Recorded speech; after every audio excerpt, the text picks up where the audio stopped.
아람의 베나닷 왕이 그의 군대를 다 모으니 왕 32명이 그와 함께 있고 또 말과 병거들이 있더라. 이에 올라가서 사마리아를 에워싸고 그곳을 치며 12절입니다. 그때 베나닷이 왕들과 장막에서 마시다가 이 말을 듣고 그의 신하들에게 이르되 너희는 진영을 치라 하매 곧 성읍을 향하여 진영을 치니라. 하나님의 말씀입니다. 하나님께 감사합니다. 네, 앞에 18장과 19장에서는 두 가지 큰 사건이 있었습니다. 3년 6개월의 가뭄이 있었던 것과 또 갈멜산에서 엘리야가 바알 선지자들을 죽인 두 가지 사건이 있었습니다. 이 두 가지는 극도로 타락한 이스라엘 향한 하나님의 징계와 심판이었습니다. 그런데 우리는 그 앞선 두 가지 사건 속에서도 하나님의 긍휼과 자비하심을 바라볼 수가 있는데 그것은 하나님께서 가뭄을 그친 이후에 비를 내려주셨다라는 한 가지 사실과 또 갈멜산에서 바알 숭배자들은 다 죽임을 당했지만 이스라엘 백성들은 회개의 기회를 부여받았다라는 두 가지 사실입니다. 이처럼 북이스라엘의 타락한 모습에도 불구하고 하나님께서는 그들을 향한 사랑과 긍휼을 그치지 않으셨습니다. 그에 이어지는 오늘 본문이 20장 또한 그와 같은 성격을 가지고 있었습니다. 아람의 침략은 하나님의 징계로서 주어진 것이었지만 하나님께서는 이 사건을 통해서 하나님의 살아계심과 또 구원을 경험케 해주십니다. 오늘 본문은 아람의 첫 번째 공격 가운데 그 전투가 일어나기 직전까지의 상황을 말씀해주고 있습니다. 오늘 말씀을 통해서 주께서 우리에게 주시는 교훈을 살펴보기를 원합니다. 1절 말씀을 우리 함께 읽어보도록 하겠습니다. 아람의 베나닷 왕이 그의 군대를 다 모으니 왕 32명이 그와 함께 있고 또 말과 병거들이 있더라. 이에 올라가서 사마리아를 에워싸고 그곳을 치며. 베나닷 왕이 군대를 동원해서 북이스라엘을 공격하는데 32명의 왕을 데리고 갑니다. 이 32명의 왕은 그 아람 내에 위치한 일부 지역을 다스리는 지방의 영주들이다라고 볼 수가 있습니다. 그래서 베나닷은 자신이 동원할 수 있는 모든 군대와 모든 지역의 영주들을 다 동원해서 이스라엘을 침략하게 됩니다. 이 군사가 굉장히 이스라엘과 비교했을 때 굉장히 큰 수였고 또 압도적인 수다라는 것을 우리가 알 수가 있는데 한 가지는 뭐냐면 15절에 보시면은 이스라엘의 병사의 수는 7,000명밖에 되지 않았다라고 이야기를 하고 있습니다. 그리고 아람과 이스라엘의 군사력의 차이는 그 베나닷과 그 아합의 태도를 통해서도 우리가 확인을 할 수가 있는데 베나닷은 굉장히 오만한 태도를 보이고 있고 반면에 아합은 그 오만한 태도 앞에 너무나 쉽게 굴복하며 그 요구를 받아들이려 하고 있습니다. 잠시 지도를 보시면은 오른쪽 상단의 파란색 원에 보시면은 그것이 이제 아람의 다메섹 지역입니다. 그리고 이제 하단의 초록색 부분이 북이스라엘 지역이고 그 북이스라엘 중간에 서쪽에 있는 원에 있는 부분이 이제 사마리아입니다. 그래서 1절에서 베나닷이 이제 그 다메섹에서 출발을 해서 사마를 에워싸고 그곳에 진을 쳤다라는 것은 그 사마리아에 도달하기까지 그 외의 일부 지역들을 다 점령하거나 휩쓸었고 더 이상 대항할 수 없는 그러한 상태로 만들었다라는 것을 볼 수가 있습니다. 그래서 15절에서 7,000명밖에 남지 않았다라는 것은 아마도 사마리아에 이르기까지의 전쟁을 통해서 이스라엘이 아마 대패를 하게 되었고 이 병사력의 차이가 이렇게 크게 남게 되었다라는 것을 우리가 짐작을 해볼 수가 있습니다. 이제 아합은 사마리아 성에서 그 베나닷의 요구를 받게 됩니다. 그런데 우리는 이러한 상황이 닥치게 된 원인을 생각해 볼 수가 있는데 결국엔 그 원인에는 죄가 있다는 것을 우리는 알 수가 있습니다. 왜냐하면 사무엘하 8장 5절과 6절에 의하면 다윗이 아람 사람 22,000명을 죽이고 그 다메섹에 수비대를 두었고 그리고 아람은 종이 되어서 다윗에게 종을 바쳤다라고 이야기합니다. 그러면서 사무엘하 8장에서 말씀하기를 이 일은 다윗이 어디로 가든지 여호와께서 그와 함께 계셔서 그에게 이기게 하셨기 때문이다 라고 말씀을 하고 있습니다. 그런데 이제 솔로몬 때에 이르러 르손이라는 사람이 반역을 해서 다메섹에서 왕이 되었다라고 또 열왕기상 11장 24절에서 이야기를 하고 있습니다.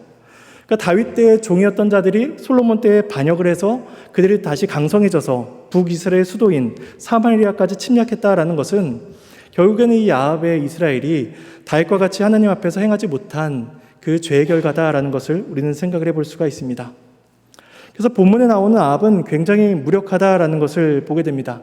본문에 나오는 아합의 태도는 죄로 인해서 하나님 앞에서 살아가는 그 사람의 철저한 모습을 잘 보여주고 있습니다. 그래서 2절에서 12절까지는 이제 베나닷의 요구와 아합의 대답, 이 대응이 오고 가게 되는데 3번에 걸쳐서 이 대화가 진행이 됩니다. 먼저 2절에서 4절은 첫 번째 요구와 대응입니다. 우리 함께 말씀을 읽어보겠습니다. 사자들을 성 안에 있는 이스라엘의 아합 왕에게 보내 이르기를 베나닷이 그에게 이르되 네 임금은 내 것이요 내 아내들과 내 자녀들의 아름다운 자도 내 것이니라 하매 이스라엘의 왕이 대답하여 말하기를 내 주 왕이여 왕의 말씀같이 나와 내 것은 다 왕의 것이니이다 하였더니 베나닷이 사자들을 보내서 말을 하는데 2절 말미에 보시면은 베나닷이 그에게 이르되라고 말을 하고 있습니다. 근데 이 표현은 우리가 성경에서 익숙한 표현입니다. 뭐냐면 주 여호와께서 이르시되라는 표현과 거의 같은 표현입니다.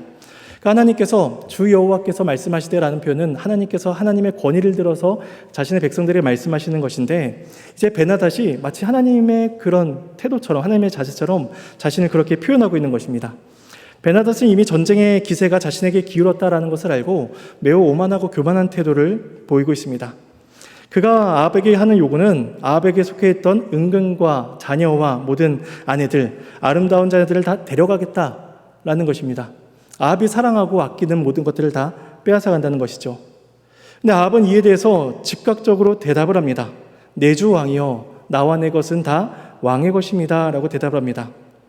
아마도 아합은 이 첫 번째 요구에 대한 대답에서 말해서 아마도 왕권과 나라를 모두 포기하겠다라는 것까지는 아니었을 것입니다. 아마도 아합은 자신이 생각하기를 그 베나닷이 데리고 온 그 32명의 지방 영주들처럼 자신도 그와 같은 처지가 돼서 이제 베나닷에게 조공을 바치는 왕이 되겠다라고 이런 생각을 했을 것입니다. 이 아합의 말을 듣고 이제 베나닷의 사신들이 다시 한번 찾아오게 됩니다. 이제 5절과 6절의 두 번째 요구와 대응이 나옵니다. 우리 함께 5절에서 9절까지 말씀을 보도록 하겠습니다. 사신들이 다시 와서 이르되 베나닷이 이르노라 내가 이미 내게 사람을 보내어 말하기를 너는 내 은근과 아내들과 자녀들을 내게 넘기라 하였거니와 내일 이맘때에 내가 내 신하들을 내게 보내리니 그들이 내 집과 내 신하들의 집을 수색하여 내 눈이 기뻐하는 것을 그들의 손으로 잡아 가져가리라 한지라. 이에 이스라엘 왕이 나라의 장로를 다 불러 이르되 너희는 이 사람이 악을 도모하고 있는 줄을 자세히 알라. 그가 내 아내들과 내 자녀들과 내 은금을 빼앗으려고 사람을 내게 보냈으나 내가 거절하지 못하였노라. 모든 장로와 백성들이 다 왕께 아뢰되 왕은 듣지도 말고 허락하지도 마옵소서 한지라. 그러므로 왕이 베나닷의 사신들에게 이르되 너희는 내 주 왕께 말하기를 왕이 처음에 보내 종에게 구하신 것은 내가 다 그대로 하려니와 이것은 내가 할 수 없나이다 하라 하니 사자들이 돌아가서 보고하니라.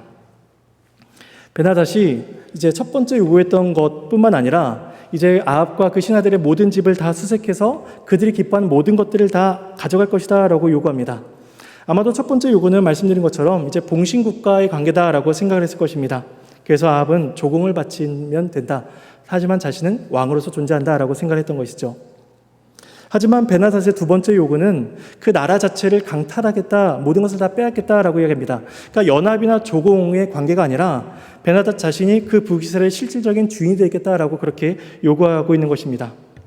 베나닷이 처음부터 이 이스라엘을 빼앗으려고 했던 것인지 혹은 1차 요구를 했는데 첫 번째 너희가 기뻐하는 것만 뺏어가겠다라고 이렇게 이야기를 했는데 아합이 너무나 쉽게 그 모든 것들을 받아들이니까 이 베나닷이 너무나 쉽게 그 두 번째 요구까지도 더 큰 요구를 한 것일 수도 있습니다. 근데 우리는 이 베나닷의 모습 속에서 또 한 가지 죄의 특성을 보게 됩니다.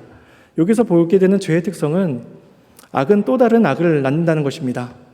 우리가 삶 속에서 죄의 유혹을 받아본 적을 생각해 본다면 그 죄의 유혹은 한 번의 유혹으로 그치지가 않습니다. 신앙생활의 경건성도 그렇습니다. 우리가 한 번 예배에 빠지는 것은 굉장히 어려운데 두 번 예배에 빠지는 것은 전혀 어렵지 않습니다. 이게 죄의 속성이라는 것이죠.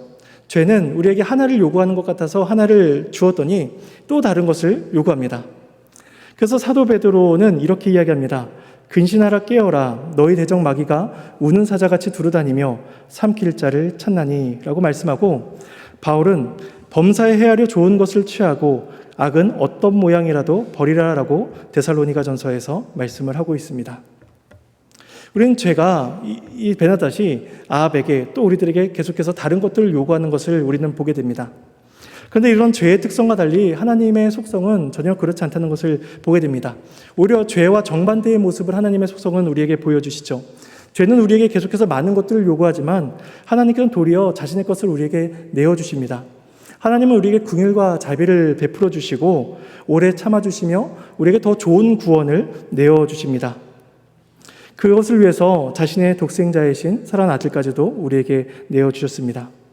또한 우리들의 기도를 들으시고 우리가 간구하는 모든 것들을 하나님께서는 마다하지 아니하십니다. 따라서 우리가 오늘도 하나님 앞에 나와서 기도할 수 있는 것은 하나님께서 자기 백성들에게, 자기 자녀들에게 계속해서 좋은 것을 베풀어 주고 계시는 분이다라는 것을 우리가 믿기 때문인 것이죠. 이제 베나닷의 요구를 들은 아합은 자신이 생각했던 첫 번째 요구와 상황이 달라지자 이스라엘 장로들을 불러서 설명을 합니다. 7절에 보시면은 아합은 자신이 베나닷의 첫 번째 요구를 거절하지 못했다라는 것을 이제 실토를 합니다. 그러니까 첫 번째 요구는 장로들과 상의하지 않고 자신이 독단적으로 행동한 것인데, 이제 일이 어렵게 진행되자 장로들의 의견을 구하고 있는 것이죠. 근데 우리는 여기에서 아합의 두 가지 무능함을 또 보게 됩니다. 아합의 첫 번째 무능함은 그가 왕으로서 백성들을 올바른 길로 인도하지 못한다라는 것입니다. 왕은 이스라엘의 보호자로서 백성들을 샬롬, 평안으로서 인도해야 될 책임이 있는 자였습니다. 그러기 위해서 이스라엘 백성들을 지도하고 가르쳐야 되는데, 그 백성들을 지도하고 가르쳐야 될 그 아합 왕이 그것을 하지 못하고 도리어 장로들을 불러서 그들에게 의견을 구하고 있는 것입니다. 처음에는 베나닷의 요구대로 행하려고 하였다가 자신이 감당할 수 없는 수준에 이르자 이제는 그 장로들에게 의견을 묻고 있는 것인데, 사실 의견을 묻는 것이지 사실 그 근본적인 것에는 그들에게 책임을 떠넘기고 있다라고 우리는 볼 수가 있습니다.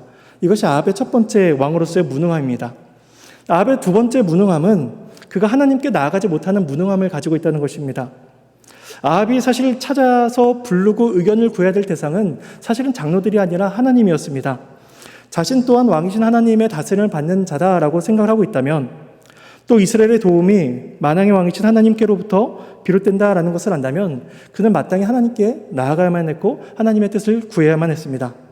하지만 아합에게는 그러한 눈과 지혜가 없었습니다. 이 아합은 정치적으로 무능할 뿐만 아니라 영적으로 무능한 자였던 것이죠. 이제 이런 아합의 말을 들었던 장로들이 아람의 그 요구를 다 거절해야 됩니다라고 입을 모아 이제 말을 합니다. 이 아합은 베나닷의 사신들에게 자신이 처음 들어줄 것은 들어줄 수 있지만 두 번째 요구는 들어줄 수 없다라고 이때에도 이야기합니다. 첫 번째 것은 들어줄 수 있다라는 것은 여지를 두는 것이죠. 그러자 이 뜻을 전할 때에 아합은 이때에도 보시면은 여전히 베나닷을 가리켜서 내주 왕이다라고 표현을 하고 있고 자신을 향해서는 종이다라고 표현을 하고 있습니다. 아합은 계속해서 이 베나닷의 눈치를 보고 있는 것이죠. 마지막 10절과 12절에 보면 이제 세 번째 대화가 이제 오고 갑니다. 마지막 10절에서 12절 말씀을 함께 읽어보도록 하겠습니다. 그때 베나닷이 다시 그에게 사람을 보내어 이르되 사마리아에 부스러진 것이 나를 따르는 백성의 무리의 손에 채우기에 족할 것 같으면 신들이 내게 벌 위에 벌을 내림이 마땅하니라 하매 이스라엘 왕이 대답하여 이르되 갑옷 입는 자가 갑옷 벗는 자같이 자랑하지 못할 것이라 하라 하니라. 그때 베나닷이 왕들과 장막에서 마시다가 이 말을 듣고 그의 신하들에게 이르되 너희는 진영을 치라 하매 곧 성읍을 향하여 진영을 치니라. 아합의 말을 들은 베나닷이 이제 분개하면서 이제 또다시 사신을 보내면서 말을 합니다. 사마리아에 부스러진 것이 나를 따르는 백성들의 무리의 손에 채우기에 족하다 란다면 자신의 신이 벌을 내릴 것이다 라고 이야기합니다. 이 말은 쉽게 말하면 자신들의 손에 한 줌의 먼지도 남지 않을 만큼 그렇게 멸절시키겠다, 초토화시키겠다라고 하는 말입니다. 그래서 이 말을 들은 아합은 갑옷 입는 자가 갑옷 벗는 자같이 자랑하지 못할 것이다 라고 이야기합니다. 이 말은 이제 전쟁하기 위해 갑옷을 입는 병사가 마치 전쟁이 다 끝나고 승전해서 갑옷을 벗는 용사처럼 그렇게 행동하지 말아라. 아직 시작도 안 했다라고 이야기합니다. 그러니까 벌써부터 김칫국부터 마시지 말라라고 아합이 이제 대처하고 있는 것이죠. 이제 아합의 이런 말을 들은 이제 베나닷은 곧장 사마리아를 침략하기 위한 준비를 시키고 그 사마리아 군대는 공격 준비를 갖추게 됩니다. 그런데 12절에서 베나닷의 모습을 보시면은 베나닷이 왕들과 장막에서 술을 마시고 있었다라고 이야기합니다. 그리고 이제 전쟁 준비가 되죠. 그런데 16절에 보시면은 여전히 베나닷은 술을 마시고 있습니다. 그러니까 이 베나닷은 붕괴하여 전쟁을 그 군사들이 일으키지만 자신은 장막에서 32명의 왕들과 함께 계속해서 술을 마시고 있었던 것입니다. 그가 이렇게 할 수 있었던 것은 충분히 사마리아 성을 함락시킬 수 있다라는 자만심에 빠져 있었기 때문이죠. 오늘 본문은 이제 이렇게 맞춰지게 됩니다. 우리는 오늘 본문에서 두 사람을 보게 됩니다. 한편에는 오만함에 빠져 있는 아람의 왕이 있고 다른 한편에는 두려움에 빠져 있는 아합 왕이 있습니다. 그리하여 이방을 가리켜서 내주 왕이여라고 하는 이스라엘 왕이 있는 것이죠. 둘 다 이 양쪽의 왕들은 각각 심각한 문제에 빠져 있었습니다. 한 사람은 교만함이고 한 사람은 주를 찾지 못하고 이방인에게 주려다라고 부르는 그 문제였던 것입니다. 근데 그들의 문제는 사실 동일합니다. 그 두 사람은 둘 다 살아계신 하나님을 경외하지 않았다는 것입니다. 그들이 둘 다 하나님을 경외하지 않으니 그들은 군사의 많고 적음에 따라서 교만하였고 또 한없이 무기력한 모습들을 보이고 있습니다. 보이지 아니하시나 온 세상을 다스리신 하나님만이 살아계시다, 그들의 삶을 인도하신다, 이 세상을 주관하신다라는 사실을 그들은 놓치고 있었던 것입니다. 우리는 하나님께서 우리의 모든 것들을 아시고 또 우리를 다스리신다라는 사실을 기억하며 교만함에 빠지지도 아니하고 또 무기력한 낙심에도 빠지지 않아야 될 것입니다. 이제 우리가 말씀을 기억하시며 세 가지 기도 제목을 함께 기억하며 기도했으면 좋겠습니다. 첫 번째 기도 제목은 죄는 끊임없이 우리를 넘어뜨리려 한다는 사실을 기억하며 근신하여 깨어있을 수 있도록, 그래야 우리들의 개인의 삶과 신앙생활에서 영적인 덕을 세워나갈 수 있도록 우리는 기도해야 할 것입니다. 두 번째 기도 제목은 자신의 아들을 내어주시기까지 우리를 사랑하신 하나님께서 우리를 지금도 돌봐주신다는 사실을 기억하며 그 하나님에 대한 굳건한 신뢰와 소망을 가져야 될 것입니다. 세 번째 기도 제목은 우리에게서 나타나는 모든 행실들, 겸손과 사랑, 온유와 섬김과 같은 자세들이 단순히 윤리의식에서 나타나는 행동이 아니라 여호와를 경외하는 것에서 비롯되는 그런 열매임을 우리가 기억하며 주께서 기뻐하신 열매가 나타날 수 있도록 주의 도우심을 구해야 할 것입니다. 이제 이 세 가지 기도 제목과 또 개인적인 기도 제목을 두고 함께 기도하실 텐데 9시 20분까지 함께 기도하시겠습니다.